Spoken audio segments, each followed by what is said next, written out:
Fox News Alert, and 3 people are dead after a man with a knife stabs them in 3 different areas of New York City. The New York Post sums it up: trail of carnage. The suspect charged with 3 counts of murder as a serial killer. And Lauren Green has been tracking this for us. And Lauren, it's a horrific story. There's breaking developments. What do you know? Oh, my goodness, Dana. Yeah, these were random and unprovoked, vicious attacks that have New York authorities searching for answers. It happened in broad daylight in the space of less than 2.5 hours. The first stabbing around 8:30 Monday morning. Angel Latalandi, a 36-year-old construction worker standing by his work site on Manhattan's West Side. Without warning, he was stabbed in the abdomen. About 2 hours later, across the island, a 68-year-old man was stabbed while fishing in the East River. Both men died shortly after the stabbings. Then a third attack just before 11 a.m. 36-year-old Wilma Augustin was stabbed multiple times near the United Nations complex and was later pronounced dead at the hospital. 51-year-old homeless man Ramon Rivera, who has a long criminal history and mental health issues, was nabbed after a passing cab driver who saw the third attack alerted police. A witness described the search. I saw the guys in suit and earphones rushing and trying to look for a suspect, and we pointed towards that homeless guy because apparently he was doing something. And Mayor Adams yesterday on mental health in the city. It is a clear example of the criminal justice system, mental health system that continues to fail New Yorkers. Our hearts goes out to the families, goes out to other New Yorkers who observed such a terrible action. We would keep them in our prayer. And sources tell the New York Post that Rivera confessed to the stabbings. He was sentenced in a criminal case a few months ago and was also arrested in a grand larceny case last month. And city officials are trying to find out why he was on the streets. Dana. All right, Lauren Green, thank you. So we want to share this with you. The markets are open for trading about 2 minutes ago, and we're going to be down, at least at the open here. And when the all Dow 30 components are open, we expect to be down over 500 points. Why is this happening? Overnight, the Ukrainians, upon the authority of the U.S. president, were given the authority to fire what's called an ATACMS missile into Russia. An ATACMS is an Army tactical missile system. It has a distance of upwards of 190 miles. Up until this point in the war, U.S. policy has been to refrain the Ukrainians and Zelensky from using this type of weapon. Now, based on the early readout on this, they fired 6 overnight. The Ukrainians said they were targeting an army depot that held a lot of weaponry.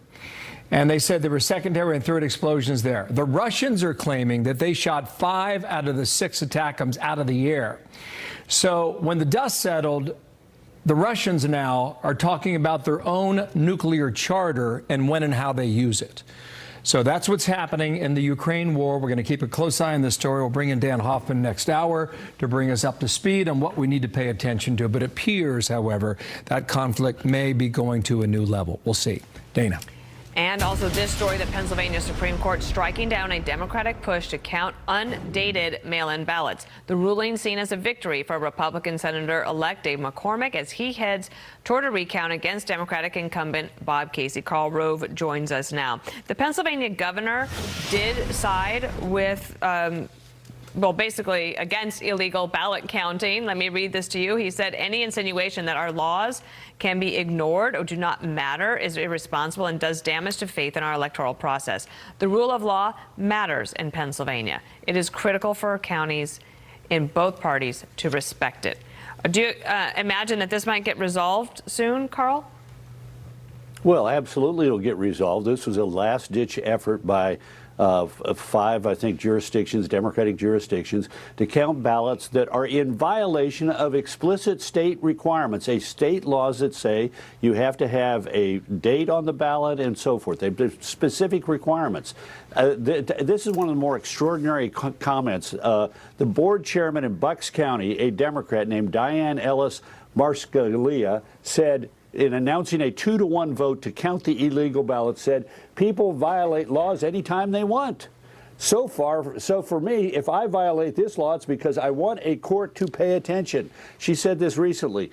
On November 1st, the Pennsylvania Supreme Court said you cannot count these ballots that don't have a date and don't meet the other legal requirements, statutory requirements of the laws of the Commonwealth of Pennsylvania. So she'd already been told by the Supreme Court not to count these ballots. This was a desperate last-minute attempt to say, let me count the illegal ballots. And, of course, the court again said no. And good for the governor, the Democratic governor, to say the Democratic board chairman in Bucks and these 4 other heavily Democratic jurisdictions, counties in the city of Philadelphia, have no authority to violate the law because they want to. So the difference is 0.3%. So that's automatic recount in Pennsylvania right now. Right.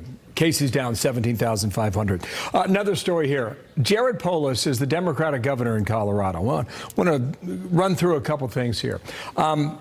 He sent this tweet out on X saying, thank you, Cory Booker, a Democratic senator, for keeping an open mind on Robert Kennedy Jr.'s fight against corporations feeding us unhealthy products while flooding us with dangerous chemicals. And then you got Politico saying Senator Cory Booker sounds like RFK Jr. or vice versa, all right?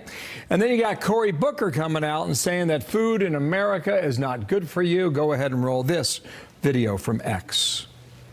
Food in America is making us sick. It's driving the highest levels of disease and suffering in our nation's history. And our food system is putting our farmers in economic crisis. I don't care if you're Democrat, Republican, or independent. This isn't a partisan fight. It is literally a fight for our lives. I don't know how you come down on this, Carl, but I figure any education is a good education. If Kennedy is confirmed and he wants to teach us about the food we're putting in our bodies, fine. And then we can make a decision as to whether or not we want to continue with our eating habits. What's your view? Well, there's a big difference between education and, sort of a nanny state. If Robert F. Kennedy Jr.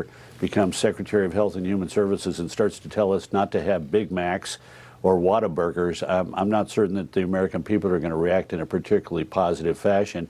And I do know that some of the ideas that he has espoused regarding our food system cause American ranchers and farmers to be a little bit nervous about the nanny state and what they might be subjected to in the form of new regulations and new requirements. And so this is not simply, eat healthy, eat your vegetables, be sure and have that broccoli. This may have deeper consequences than that. And also, there's the USDA is the other place, Carl, where this would matter. School lunches. Michelle Obama wanted to do something about this, but I think this goes a little bit deeper, and you're talking about the chemicals as well. Is that the Domestic Policy Council at the White House that would handle that? Yes, but both the Department of Agriculture with regard to the diet that we have in school lunch programs and the Department of Health and Human Services with its regulatory powers could have a great deal to do with setting standards for what kind of food we're allowed to eat.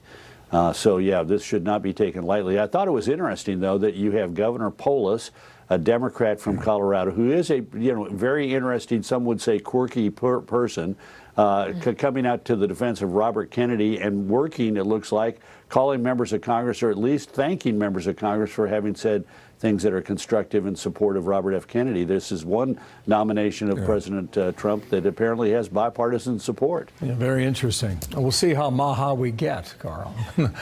Talk to you real soon. Okay. Thank you. Thanks. And there's a brand new episode of Perino on Politics, the podcast. My guest this week is Ben Shapiro, available right now at foxnewspodcast.com. We have a good conversation. Check it out.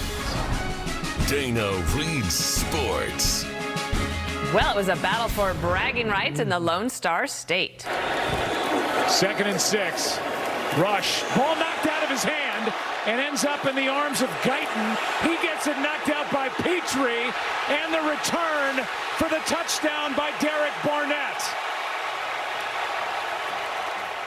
And it wasn't even close to Houston, Texas dominating the Dallas Cowboys in Monday Night Football, winning 34-10, giving the Cowboys their fifth straight loss. This was the defensive play of the game. Derek Barnett forcing a fumble and returning it for a touchdown. Well, Cowboys are blew them out. Yeah, they're in the soup. Without their guy too, Dak Prescott, the quarterback. What happened to him? He got hurt. Oh, sorry. They all get hurt. Except my guy, except for my guy, Joey B. Okay, here's Tom Homan. Let's get to the border. Check it out.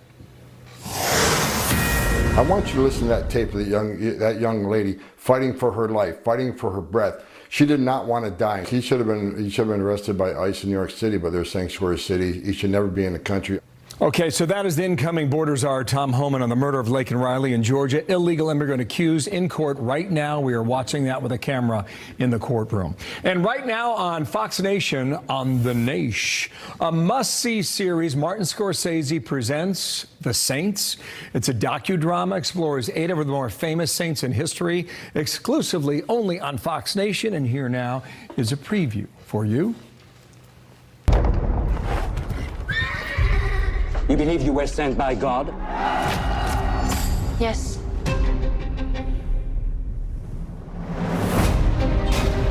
Repent! Come and be baptized in the River Jordan!